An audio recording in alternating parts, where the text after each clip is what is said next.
Hoy en Es la Hora de Opinar con Lisa Sánchez, Carlos Pérez Ricart y Fernanda Caso. Vamos a continuar con el tema de la semana. ¿Vale la pena o no ir a votar en las elecciones del Poder Judicial este domingo 1 de junio? Después voy a enlazarme con Gerardo Rodríguez para platicar del crimen organizado en la Ciudad de México y lo que significa el reciente atentado contra dos de los funcionarios más importantes del gobierno de Clara Brugada. Y para finalizar viene Mauricio Meshulam. Con él vamos a hablar de la situación actual en la Franja de Gaza. Así que quédese aquí en N+ Foro, que ya comenzó la hora de opinar.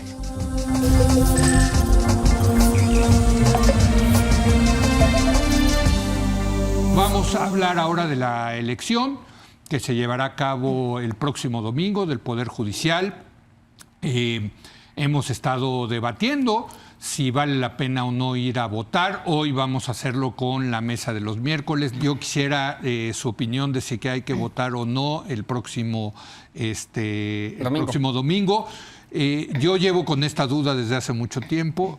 Siempre he dicho que el mejor argumento para ir me lo ha dado Fernanda Caso, que es el interés periodístico. El interés periodístico, pero ya me convencí que no tengo que ir a votar en las elecciones de Estados Unidos para poder analizar la elección en Estados Unidos, ¿no? O sea, no tengo que hacer ese ejercicio, y ya anuncié, por cierto, que yo en lo personal no voy a ir, que es muy diferente a recomendar si hay que ir o no hay que ir. Es una decisión personal, yo no voy a ir. Tú sí vas a ir, porque tú ya hiciste hasta el ejercicio, ¿no? ¿Cuánto te tardaste? Me tardé más de 15 minutos en votar por cargos federales. Sí. A eso hay que sumarle a los jueces locales que también vamos a tener que elegir en la Ciudad de México. Si se hiciera un esfuerzo por... A ver, en ese ejercicio que me tardé 15 minutos fue nada más leyendo los nombres, porque todavía no estaban definidas las boletas cuando lo hice. Entonces, bueno, leyendo los nombres, eligiendo el que más me gustaba y más o menos intentando acomodar los números donde correspondía, porque está muy complicado. Eso fue lo que me tardé. ¿Los nombres cómo los escogiste? ¿Al azar? O sea, como el apellido que me sonaba de alguien conocido. Es decir, fue un ejercicio... Pues con la información que había disponible en ese momento que lo hicimos, ya hoy están disponibles las boletas, se puede practicar el voto. Sin embargo, más allá del tiempo, que me parece un costo secundario, ¿no?, a la hora de tomar la decisión, a mí sí me parece importante, como periodista dedicada a temas de política y elecciones, estar en este ejercicio no únicamente porque... pues veamos cómo sucede y cómo se desarrolla, sino porque es el primero, ¿no? No ha sucedido en ningún lugar del mundo. Creo que la propia experiencia es motivo de análisis muy diferente a lo que tal vez sería, ¿no?, verlo de lejos o ver cómo suceden otras elecciones que ya sabemos cómo funcionan o que son muy similares a las que hemos tenido. Creo que a la hora de las discusiones del proceso, de aquellas cosas que se tienen que mejorar, pues haber participado sí será una ventaja para poder discutirlo. Sin embargo, más allá de eso, más allá del interés periodístico, voy a ir a votar por los candidatos que conozco, por aquellos que pude darme a la tarea de investigar. El ejercicio, partiendo de que estoy en contra de este proceso, en contra de esta reforma, creo que no nos va a llevar a ningún lugar bueno. Creo que es una pésima decisión y todos los pasos en el camino se hicieron mal. Sin embargo, es una reforma que está y se hizo con base en las leyes. Es una reforma que pasó constitucionalmente con las mayorías que las leyes del momento que se habían aplicado históricamente estaban en vigor y que hoy nos va a regir y que de hecho los que salgan electos ahí van a ser los juzgadores. O sea, no por el hecho de que estemos en contra o si más gente lo desaprueba, entonces ellos ya no van a juzgar. Eso no exime que si uno tiene un asunto que llegue a la corte, pues esas son las personas que lo van a decidir. Entonces, afectados vamos a estar. Entiendo la postura de quienes dicen esto es una farsa, yo prefiero no convalidarlo, lo entiendo perfecto, pero yo no entiendo qué se gana con eso. No veo cuál es la ventaja, a diferencia de que, bueno, la democracia nos plantea que el voto sí es una ventaja en aquellos casos en los que se puede emitir informadamente y en donde hay alternativas serias. Y me parece que al menos para el caso de la Corte, sí se puede votar informadamente. En la Suprema Corte. En la Suprema Corte, sí se puede votar informadamente y sí hay alternativas serias. Sí puedo yo armar un grupo de 9 personas que tienen las características, que tienen la capacidad, que tienen la trayectoria. ¿Pero vas a votar en las otras más? Y en las demás no voy a votar porque no sabría por qué. O sea, nada más vas a votar en la boleta morada de Voy a Suprema votar Corte. en con la boleta de la Suprema Corte de Justicia, que es en la que genuinamente he podido investigar suficiente. Y las demás las voy a anular porque me parece pues lo responsable con base en la información que tengo. Y no me podría hacer cargo de un voto en ninguna de las otras. Todavía estoy considerando la de disciplina y las del Tribunal Electoral, pero definitivamente en las de diputados y magistrados, en las de jueces de distrito y magistrados de circuito, en esas no voy a votar porque no hay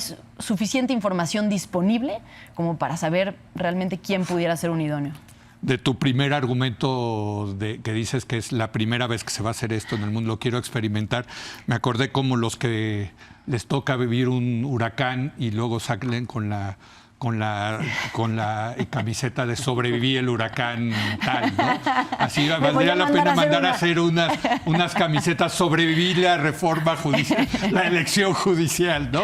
Lisa Sánchez, ¿vas a ir a votar? Voy a ir a la casilla, voy a observar el proceso electoral, pero yo había adelantado a título individual, no es institucional y tampoco es una invitación al público, que yo no emitiría un voto. Por razones, yo quiero ir a observar cómo cómo se instala, quién se nombra de presidente de casilla, si al final del día se tiene que recurrir más al ciudadano de la cola de enfrente o no, si realmente se presentan esas multitudes de observadores electorales que se registraron y que fue un problema gestionar, eliminar, depurar esas listas. Quiero observar el proceso porque efectivamente es un primer proceso. Ahora, antes de entrar a las razones de por qué considero o no que mi voto valdría y tendría entonces una utilidad pragmática, que es un poco el argumento de hay algún beneficio específico que se puede encontrar o en el voto de la Suprema Corte o en la anulación del voto participando del ejercicio. Yo expongo las razones por las cuales en principio estoy en desacuerdo con esta reforma judicial, que además, dedicándome a lo que yo me dedico, me parece sí muy importante explicitarlas. Que es el tema de seguridad, ¿no? La primera es, independientemente del resultado del voto, esa votación no elimina cosas tremendamente preocupantes de la reforma como los jueces sin rostro. La evidencia en toda su aplicación en América Latina te dice que efectivamente esa figura de anonimizar quién es la persona juzgadora que se está haciendo cargo de llevar procesos delicados o de delincuencia organizada o de algún delito grave, tiende a beneficiar más a los imputados que a las víctimas y tiende a generar distorsiones aún mayores en la aplicación del sistema de procuración de justicia de lo que resuelve realmente la protección de la vida y la integridad física o material de los jueces. Segundo, esta es una reforma que sigue sin resolver contradicciones con al menos otras 3 reformas constitucionales. En ese sentido, la incertidumbre jurídica que representa la propia reforma, independientemente del resultado de las personas que queden electas a través del ejercicio del voto. Por ejemplo, en temas de la protección de los derechos de las personas que van a ver suspendidos sus juicios orales en procesos penales a nivel federal y local en 19 estados de la República que tengan estos procesos electorales este año, sigue sin ser resuelta. Eso me parece que es una contradicción tremenda en donde el propio sistema que se adoptó con un proceso del que hemos hablado hasta la saciedad, plagado de ilegalidades, deja en desprotección e indefensión a muchísima gente y yo no estoy de acuerdo con ese proceso. Cientos de miles, porque si juntas a los 19 locales, resulta que ya no son poquitos procesos penales los que están ahí. Otro es en muchos en lo federal y en muchos de los estados, no en todos, hay sus casos excepcionales en donde no, entra en abierta contradicción con otra reforma constitucional de 2014 que fue la del sistema penal para adolescentes, en donde se exigía específicamente que para el tratamiento de todos los casos de menores en conflicto con la ley existiese una preparación distinta y un funcionamiento distinto en los juzgados. Eso no se tomó en cuenta en la elección federal, eso no se tomó en cuenta en muchas de las elecciones locales, son contadísimos con los dedos de una mano los casos en los que los estados sí separaron esas materias precisamente porque tienen el mismo valor y rango de reforma constitucional y no quedaba claro que se iba a hacer.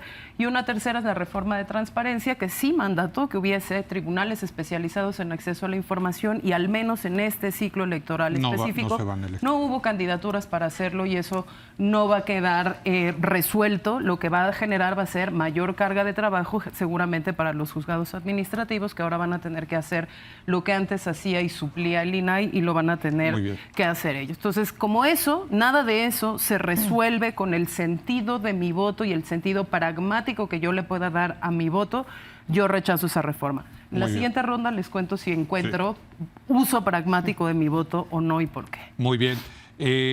Por cierto, una de las constantes que nos hemos encontrado en esta discusión es que a nadie le gusta esta reforma electoral, independientemente si van a votar o no votar. No ha habido nadie que diga, no, a mí me encanta esta reforma. Y eso es lo más trágico, fuera del aire. Justamente comentábamos que una de las grandes tragedias es que prácticamente nadie está defendiendo esto en la arena pública. ¿Cómo? No, hombre. Digamos, en la esfera pública hay pocos opinadores, hay pocos columnistas que estén defendiendo esto, pero la paradoja es que así como nadie la apoya, nadie la detiene.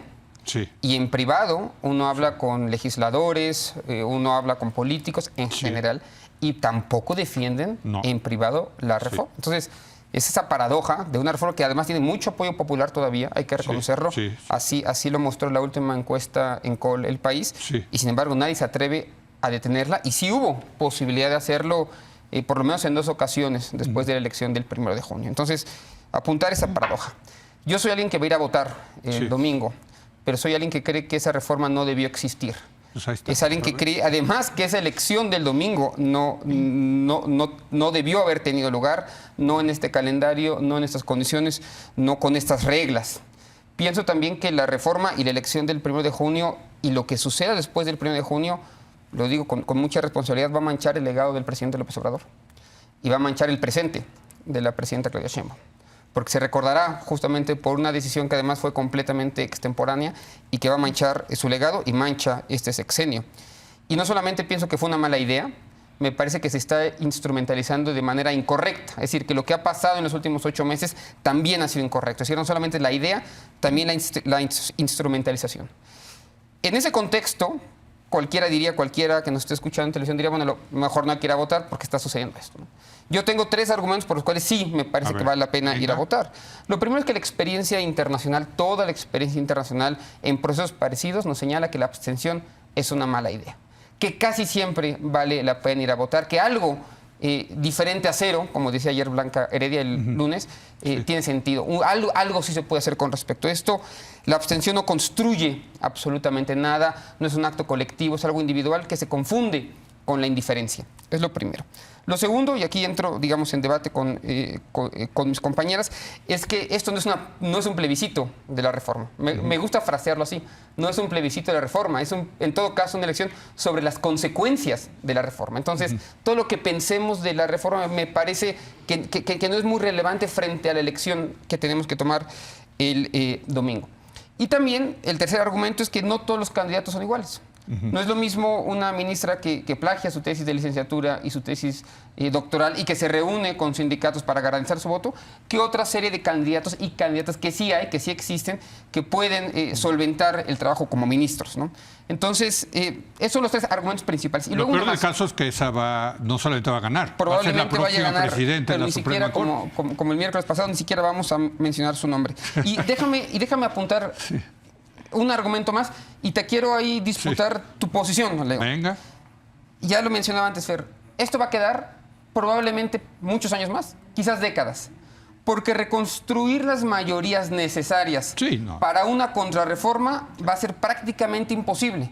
México va a tener elecciones judiciales probablemente las próximas 2, 3, 4 décadas. No sabemos. Mi pregunta es, frente a esa realidad, ese principio de realidad, ¿siempre la alternativa va a ser abstenerse del voto frente a la constitución de uno de los 3 poderes del Estado? Es decir, esto no solamente fue una vez, va a seguir sucediendo. ¿Te puedo contestar? ¿Vas a seguir haciendo eso lo mismo? No lo sé. Bueno, lo que sé ahorita, y te aprovecho para contestarte que dices que la indiferencia no es una opción, yo sí tengo una postura política. Yo no quiero ir a votar para darle mi aprobación explícita a lo que creo que es una farsa, porque yo creo que esto es una farsa diseñada para que Morena se apodere del Poder Judicial. Pero no quiero ser partícipe de esa farsa. Lo del domingo no es una pregunta de si te parece una farsa o no. Sí, es una farsa. No, es que esa no es la pregunta, son las consecuencias de ello.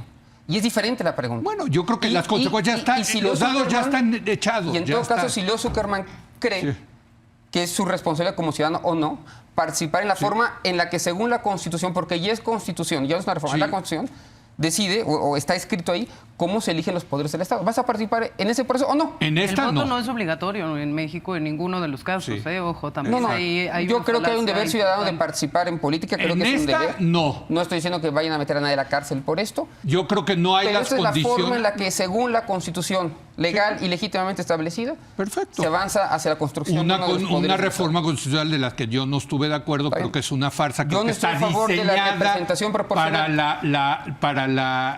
para que se apodere Morena del Poder Judicial. Yo no quiero participar en eso. Es mi derecho, Vale. sí, cada quien que tome su decisión. No creo que es una posición política, desde luego, Claro. personal política. Ahora, ¿eso significa que en el futuro ya no voy a volver a votar? No sé, vamos a ver, las condiciones cambian. También. Igual, y luego aparecen mejores candidatos, mejor selección de candidatos. No lo sé, eso sí ya. Ahora sí que, como diría Pablo Milanés, el futuro algún día llegará, ¿no? Fernanda Caso. Yo coincido en que es una farsa. Pero no creo Te que estás eso implique, prestando a la farsa. pero no creo que eso implique que no ir a votar, porque esa fue la disyuntiva que durante décadas tuvo enfrente la oposición. En la primera asamblea que hubo del Partido Acción Nacional, la discusión era participamos o no participamos en la elección presidencial, en la que se iba a elegir Ávila Camacho en el 40, sabiendo que era una farsa, que todo estaba montado para Sí. que ganara el candidato presidencial. De hecho, son las elecciones, es la jornada electoral más violenta de la que se tenga registro, incluso incluyendo el Sí. presente. 22 asesinatos el día de la jornada reportados, sin contar todos los que en la Ciudad de México, nada Sí, más. no, 22 y solamente en asesinatos. Alameda. O sea, esto ha sido solamente en A Alameda. ver, Fue los increíble. bomberos tuvieron que llegar a Sí, limpiar sí. las calles de la casilla donde iba a votar Lázaro Cárdenas, el presidente, para que pudiera acudir y que tomaran las fotos. Fue un desastre. Y aún así, en esa gran asamblea donde el PAN estaba debatiendo si participar o no participar, en una elección además en la que el PAN no tenía candidato porque apenas se acababa de constituir, pero bueno, pues había alternativas y decían, ¿qué vamos a hacer como partido? ¿Nos prestamos a la farsa? ¿No nos prestamos a la farsa? Al final fueron las palabras de Gómez Morín que dijo, no vamos a desdeñar ni el mínimo instrumento que la ley nos dé a los ciudadanos para intentar no ganar elecciones, sino salvar a México, ¿no? Salvar el futuro de México. Y para mí esas palabras eran vigentes entonces y creo que deberían de seguir siendo vigentes para quien hoy pretende hacer una defensa contra la reforma. Me encanta el ejemplo que pones, porque Acción Nacional en 1976 sí decidió no ir a las elecciones. Déjame hacer un matiz ahí. Y eso, el hecho de que fuera solo el candidato del PRI, José López Portillo, que ganó con el 98% de los votos, hizo Que le ardiera la cara de vergüenza a López Portillo. y que viniera la reforma política del 77. Voy a hacer un matiz ahí porque no es que el PAN haya decidido, es que no se logró poner de acuerdo. Las reglas internas del PAN Sí, decían bueno, que pero- el candidato tenía que sacar 80% de la aprobación dentro de un consejo para convertirse en Sí, sí, candidato y no se pudieron poner de acuerdo en quién. Ok. Entonces el PAN no presentó candidato más allá de, había algunos abstencionistas, pero más Pero allá de fíjate eso lo que fue porque no lo significó logró. boicotear esa ¿Qué elección. significó?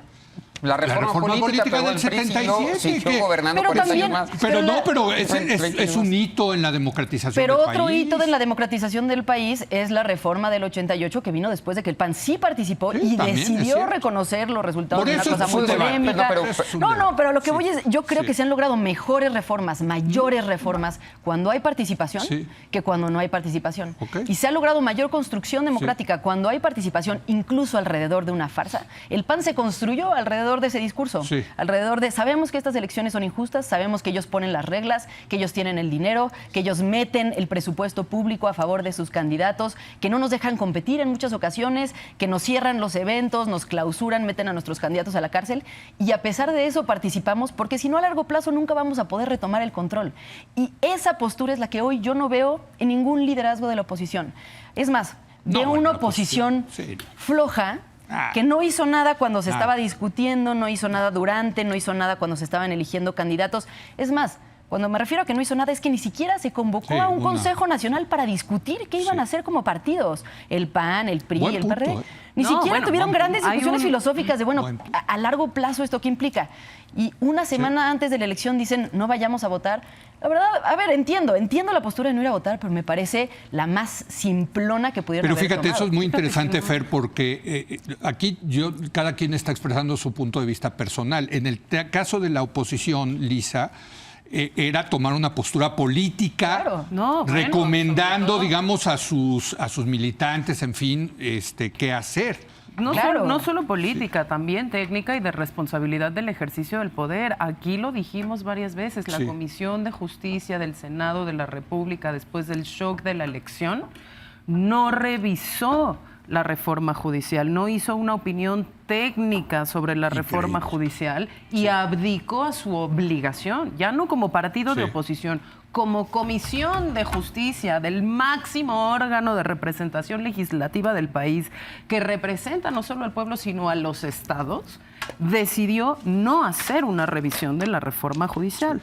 Y se los dijimos que era una irresponsabilidad supina hasta la pared de enfrente. La titularidad de esa comisión la tenía el PAN. Entonces, yo estando de acuerdo que toda esta reforma estuvo acompañada de un gran proceso de orfandad política, de ausencia de pedagogía política, de presentación de alternativas tardías y mal hechas, sea el proyecto de González Alcántara, que discutíamos también fuera del aire, hubiesen sido las propuestas alternativas que se presentaron desde la judicatura o desde las oposiciones, llegaron tarde, estuvieron muy mal comunicadas, nunca fueron realmente un motivo de discusión política con la ciudadanía. Pero yo sí creo, y en eso estoy de acuerdo contigo, Leo, que no ir al ejercicio es una posición política y en ese sentido creo que esa posición política puede evolucionar en el tiempo para encontrar una utilidad pragmática distinta en otros ejercicios. Yo también fuera del aire, les contaba a los compañeros, veo oportunidades en las reformas judiciales locales, más en lo inmediato de lo que la veo en la federal. ¿Por qué? Porque hay estados que todavía no publican sus reformas judiciales porque precisamente no han sabido qué hacer para conciliar obligaciones constitucionales en conflicto.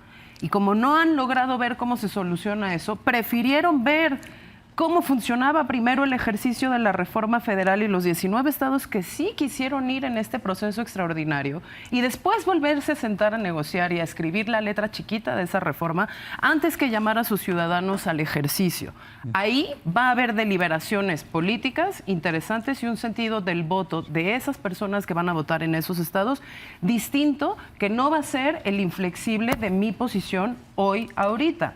Pero algunos argumentos de mi revisión, de lo que a mí me tocaría elegir en este momento, sobre los cuales de nuevo no le encuentro esa utilidad agregada de la evidencia internacional que además está, digamos, juntada y sistematizada sobre la base de procesos electorales distintos, que no son de elecciones judiciales como la que se planteó en México, porque ya lo dijo Fer, no existen esos procesos electorales en esa escala ni con ese diseño en ningún lado en el mundo.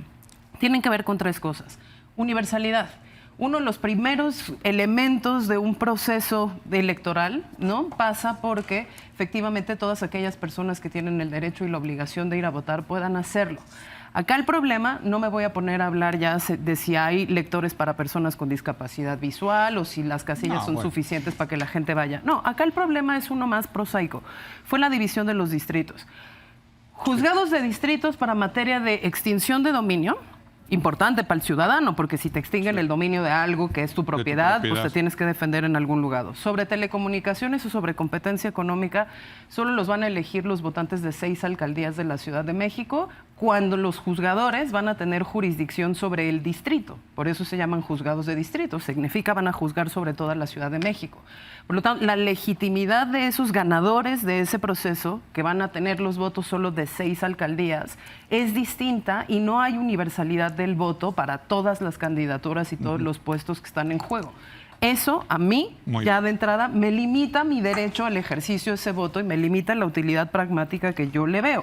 Lo segundo lo discutimos hasta la saciedad del programa pasado, que es, hay muchos puestos cuyo resultado está determinado ex ante, o porque ya sabemos quién va a ganar, o porque ya sabemos quién no tuvo nunca la capacidad o la oportunidad de competir. Y el tercero está en la certidumbre. Una de las cosas principales por las cuales la gente acude a votar como un mecanismo de protesta y limitación y control del poder está en la certidumbre. Acá no hay certidumbre realmente de los resultados en dos sentidos, por lo menos. Uno, los conteos de los votos van a ser tremendamente difíciles porque no existen. Y no los van a hacer los ciudadanos. Y porque además el diseño de las boletas fue tan defectuoso que va a ser de verdad un desastre y un margen de error bastante grande. Pero el segundo es, no hemos definido realmente qué va a pasar con los procesos de disputa de esa reforma judicial con aquellos candidatos que quieran impugnar los resultados de esa elección. Ni tampoco hemos definido qué va a pasar con aquellos en donde no hubo candidatos, no se presentaron. Y no vamos a tener un juzgador en esa sede judicial. Yo te voy a decir qué es lo que va a pasar. Por lo tanto, yo no veo hoy en ese diseño, en este ejercicio para los candidatos que a mí me tocan, realmente un valor pragmático distinto en donde yo realmente como sistema de preferencias agregadas, que más no hablemos del corporativismo y la operación acordeón, yo vaya realmente a lograr hacer esa diferencia con las tasas de participación que se están proyectando y con la manera en la que estuvo desplegada la reforma judicial.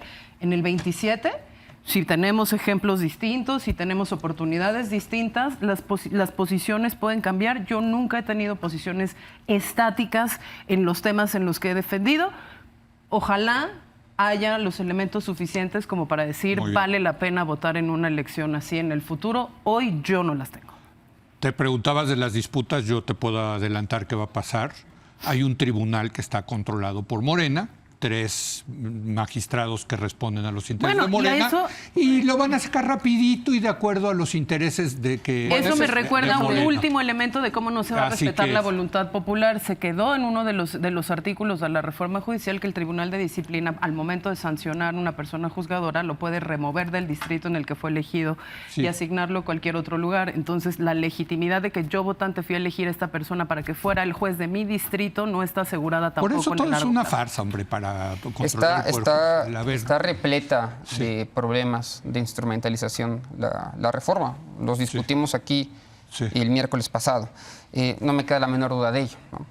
Sin embargo, no me gusta el argumento de que porque la elección no es equitativa o porque tiene todos los problemas que ya mencionó Lisa, por eso no hay que votar. O sea, me parece que es un mal argumento. Sin participación, aún en elecciones muy inequitativas, o en elecciones que uno podría haber catalogado como farsa, es el mismo argumento que ya traía Fer, no hubiera existido, lo discutíamos también, no hubiera existido transición política en México. Ella mencionaba los casos del PAN, yo puedo mencionar también los casos de la izquierda. Sin Andrés Manuel López Obrador participando en la elección contra Roberto Madrazo en Tabasco en 1994, se habría construido peor la democracia mexicana. Sin Nava en San Luis Potosí, se habría construido peor la democracia mexicana. Sin Cuauhtémoc Cárdenas en 1997 en la Ciudad de México, se hubiera construido peor la democracia mexicana. Es decir, pero esa la ganó, pero eran elecciones muy inequitativas y uno podría haber dicho eso es una farsa y no vale participar. Tú mencionabas un caso paradigmático, la elección de 1940, pero prácticamente todas las elecciones de México hasta 2006, podría ser hasta 2012, tenían también piso disparejo. Incluso alguien puede decir que la del 24 lo tuvo. Todos. Pero participar era una parte constitutiva también, se construyó así la democracia mexicana y por eso, vuelvo al argumento, es una oportunidad perdida. Alguien dice, bueno, en el 27 voy a ver, sí, pero la política es ahora, la política se está haciendo y ahorita se está cometiendo un grave error de aquellos que se consideran parte de la oposición. Además es falso y es mentira. Parte de la oposición, Perdón, que se consideran. Que son críticos frente al gobierno. A la reforma. Vale, está bien. Yo también me opongo a la reforma, pero creo que hay una precisión. Leo, no todos los candidatos, ni siquiera los más importantes, están asociados a Morena. Hay varios ejercicios periodísticos que demuestran que es menor al 30% el número de candidatos que se les puede asociar directamente a Morena. Hay candidatos muy malos, hay candidatos peores y hay candidatos buenos. Teniendo ¿Tú ya eso los ante tienes nosotros, identificados? los tengo identificados perfectamente. O sea, ya le dedicaste tiempo. Y sí, y también quiero decir que tampoco es que uno vaya a votar en blanco. Esa metáfora está fuera de lugar porque sí hay ejercicios periodísticos, sí hay formas de acceder, digamos, a la información de ellos que nos permiten al menos para todos los cargos. Al menos en ciertos cargos saber quiénes son menos peores que otros. Entonces, eso de que uno va a votar en blanco no me convence en absoluto. Basta hacer el ejercicio de ir a la página de el INE y revisar algunos de los perfiles y con base en eso tomar una decisión. Pero bueno, más allá de eso es un error estratégico por parte de aquellos que se oponen a la reforma, no disputar la propia reforma, porque en el fondo ir a la elección no solamente es hablar de legitimidad, sino también es de disputar el poder. Y eso toca hacer. Bueno, por cierto, yo una de las cosas que sí me dan ganas de ir a votar, no voy a ir, pero sí, es para votar en contra de Yasmín Esquivel. Bueno, al por menos que ejemplo, sirve para eso. A mí, digo, bueno, pero lo que me frustra mucho es saber que no solamente va a ganar, sino que va a ser la presidenta de la Corte. Estoy casi dispuesto a apostarlo. Estuvo hecho para eso, exacto. Pero a ver, yo ahí tengo un tema, y es que...